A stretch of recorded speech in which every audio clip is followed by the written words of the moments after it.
바쁜 하루아침 분야별 전문가가 최근 소식을 대신 업데이트해드립니다. 굿모닝 데일리 뉴스.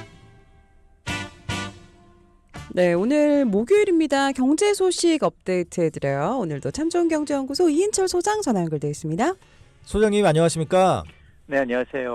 네, 뭐 요즘 트럼프발 이 관세 얘기 또 안 할 수가 없는데 이 중국산 수입품 10% 추가 관세 부과하기로 한 거 지난 시간에 말씀해 주셨잖아요. 이제 중국이 이제 보복 관세로 대응하겠다는데 이제 어떤 내용입니까? 그렇습니다. 일단 미국 정부가 중국에 이제 10% 추가 보편 관세 부과가 이제 4일 공식 발효가 됐습니다.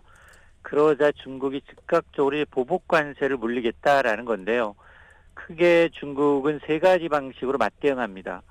우선 오는 10일부터입니다. 미국산 수입품에 대해서 10에서 15%까지 관세를 부과하고요. 네. 또 두 번째가 핵심 광물 자원을 무기화하겠다라는 것도 포함이 되어 있습니다. 예. 여기는 이제 미국의 어떤 방위 산업, 반도체 분야의 이제 필수 소재들, 뭐 탱스턴이라든가 텔루늄, 뭐 비스무티움 이런 희귀 광물에 대해서 대미 수출을 통제하겠다라는 거고, 세 번째가 미국의 빅테크 기업에 대해서 구글에 대해서도 반독점 위반 여부를 조사하겠다라는 예. 얘기인데요. 예.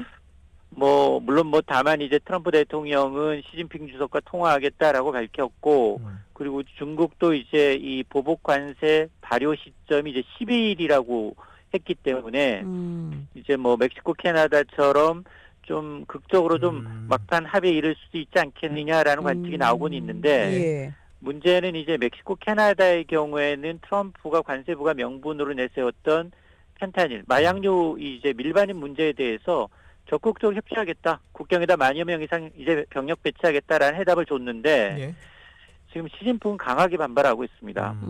이게 지금 이 중국은 세계에서 가장 엄격하게 마약 단속 시행하고 있고, 미국 내 이제 마약류가 확산되고 있는 건 중국 문제가 아니라 미국 자치의 문제인데 왜 이걸 빌미로 관세로 압박하고 있느냐 라면서 이제 대립각을 세우고 있고, 예. 이건 뭐 협상이 더 길어질 수밖에 없는 상황이고, 예.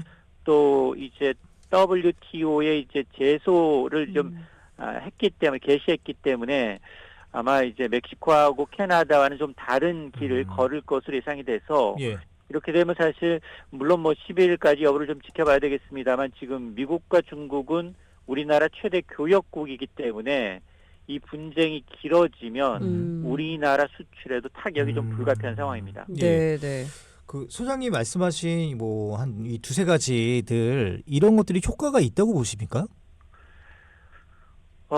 이게 명분이 마약류잖아요. 예. 효과가 거의 없다라는 거는 뭐 당사자들도 알고 있죠. 예. 여기에 주 의도는 이제 이 사실 미국이 가장 많이 무역으로 적자 보는 곳이 중국이기 때문에 예. 이 적자폭 줄여라 청구서를 내민 겁니다. 그 청구서에 무엇을 쓸어 내려갈 것인가가 이제 중국의 이제 묘를 좀 살려야 하는데, 예. 중국이 1년 동안 미국으로부터 대미 무역 흑자를 거의 한 400조 원 이상 가져갑니다. 예. 그러다 보니까 이게 아무리 뭐 미국의 농산물 사주고 비싼 무기 사주고 항공기 사준다 하더라도 다 채울 수가 없습니다. 예. 수십 년간 한 번도 미국은 중국으로부터 이제 흑자를 낸 적이 없기 때문에 트럼프가 원하는 건, 자 그러면 중국 기업들이 세계 최대 시장 미국에서 사업하려면 미국에다 공장 짓고 미국인 고용하고 그러면 관세 부과 없다라는 이제 쪽으로 압박을 하고 있는 겁니다. 네, 예. 네. 뭐 하나만 더 여쭤보면 그 소장님이 아까 그 중국이 WTO 제소도 지금 하겠다 이렇게 말씀해 주셨잖아요. 근데 뭐 트럼프 대통령은 WTO 뭐 탈퇴하겠다고 하는데 이거 정말 의미가 없어 보입니다. 맞습니다. 이거는 실효성도 없고요. 요식행위입니다. 미국이 갑질하고 있으니까 이거 좀 봐주세요. 이제 SOS 전 세계에 날린 거라고 보면 됩니다. 네, 네. 아니 근데 사실 미국도 타격이 없지 않은 게 뭐 중국에서 뭐 애플이나 엔비디아 규제하겠다, 뭐 주가도 하락했고, 근데도 어쨌든 당근책이 없으면은 계속 강행하겠다는 거죠, 트럼프는. 끝까지 갑니다. 예, 알겠습니다. 중국과는 끝까지 갑니다. 중국은 일기에서도 음. 일기 행정부에서도 끝까지 갔기 때문에 25% 관세 부과하면 똑같이 보복 관세로 맞대응했기 때문에 이거는 결코 패권 전쟁에서 물러설 수 없는 전쟁입니다. 네, 알겠습니다. 이렇게 중국과의 지금 또 실랑이를 벌이고 있는 와중에 EU도 언급을 했고 이제 다음은 아시아입니다. 한국, 일본, 대만이라는 분석이 나오고 있습니다. 맞습니다. 이게 왜냐하면 이제 대미 무역 흑자 많이 보는 국가들 우선순위에 일본, 한국, 대만, 베트남이 포함됐습니다.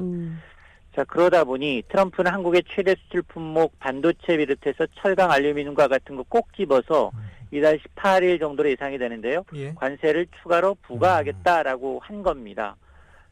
그나마 이제 이 반도체는 지난 우리나라 내수 침체인 가운데도 이제 수출이 사상 최대를 기록했는데 1등 공신인데 이것까지 영향권에 들 수 있다라는 겁니다. 자, 그러다 보니까 이제 우리나라가 이제 뭐 사상 최대 대미 흑자를 보고 있기 때문에 이걸 빌미로 일기 행정부 때처럼 한미 FTA 재협상 수단으로 활용할 수도 있고 예. 또 방위비 분담금 뭐 9배 이상 더 내라라고 압박할 수도 있고 예. 이렇게 이제 다양한 방법으로 이제 이 압박이 들어올 것으로 보이는데요. 이렇게 미국발 관세 전쟁이 뭐 전 세계적으로 EU, 뭐 동남아까지 확산이 되게 되고 또 당사자들도 일기와는 달리 또 보복 관세로 대응하게 되면 최악의 시나리오가 확산이 되면 이건 뭐 우리나라의 수출뿐 아니라 우리나라 경제 성장률에도 타격이 불가피한 상황입니다. 네, 네. 아, 걱정입니다, 예. 진짜. 예. 저기 소장님 방금 방위비 분담금 말씀하셨잖아요. 근데 이제 뭐 이런 걸 좀 단순화해서 관세와 방위비 분담금 뭐 두 가지를 놓고 봤을 때 우리는 그냥 방위비 분담금 뭐 올려달라는 대로 해줄게 대신에 관세 낮춰줘 이게 더 유리한 전략일까요? 아니요.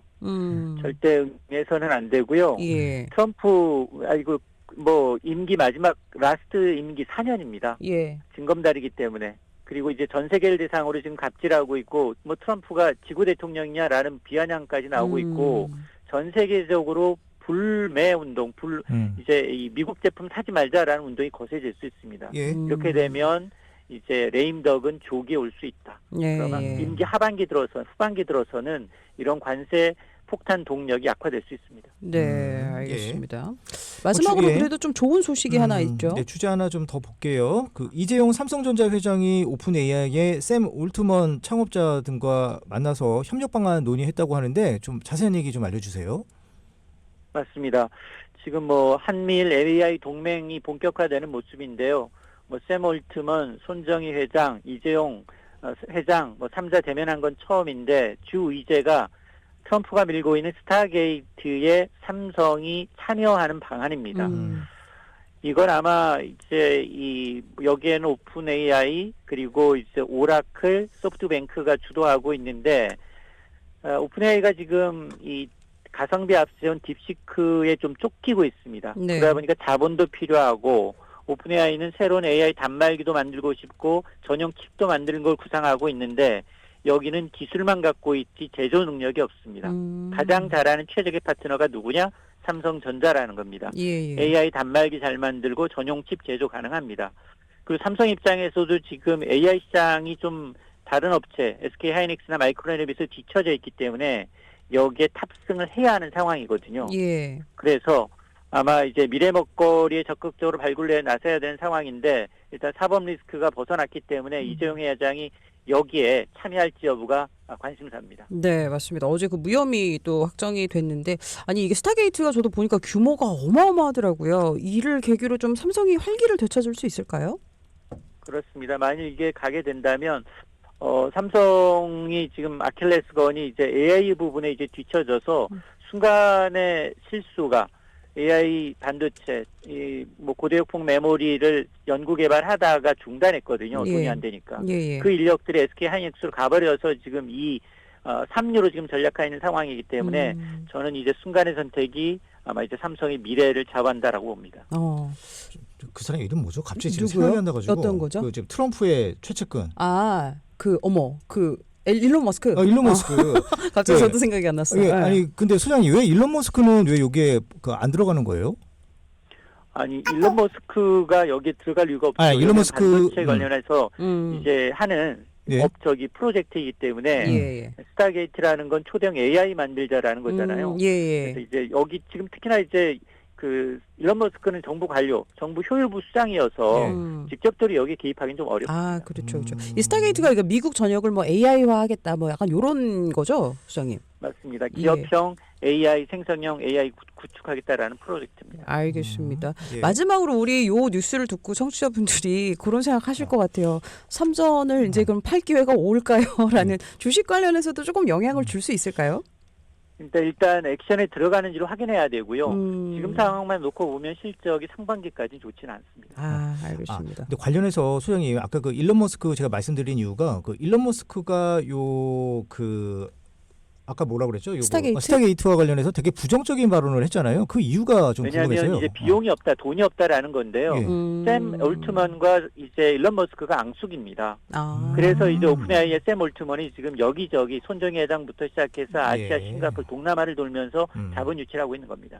그렇군요. 예. 알겠습니다. 오늘도 경제 소식 전해드렸고요. 지금까지 참 좋은 경제연구소 이인철 소장 함께했습니다. 고맙습니다. 네, 고맙습니다. 고맙습니다.